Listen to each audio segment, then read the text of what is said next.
Hello, today we will guide you through how to set up projects in QuickBooks Online. To begin, open QuickBooks Online and go to the main homepage. Before you can create a project, you first need to make sure the Projects feature is turned on in your settings. This is an important first step, because if Projects is not enabled, the option to create and manage them will not appear in the navigation. Once you are in QuickBooks, head to the Settings area and turn on Projects.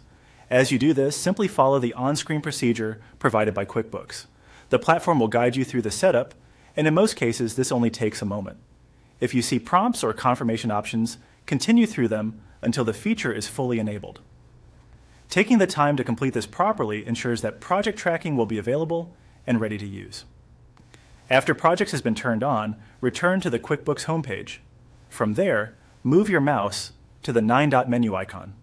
This menu is where QuickBooks groups additional tools and work areas, so it is the place you will use to access projects. When the menu opens, hover your mouse over the Projects option, then click on it to open the Projects page. This will take you to the section where you can create and manage project records for your business. If this is your first time using it, the page may look fairly simple, and that is completely normal.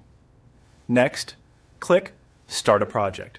This opens the setup window for a new project. In the project name field, enter a sample project name. Make sure the name is clear and easy to recognize, since this will help you identify the project later when reviewing transactions, costs, or progress. After naming the project, enter the remaining details that are needed. QuickBooks may ask for supporting information related to the project setup, so fill in the required fields carefully. It is a good idea to review each field before moving on, so your project starts with accurate information from the beginning. Once everything has been entered, click Save. QuickBooks will then create the project and add it to your projects area. From there, you can begin using it for tracking work, organizing activity, and keeping project-related information in one place. And that's it. You have now successfully set up a project in QuickBooks Online.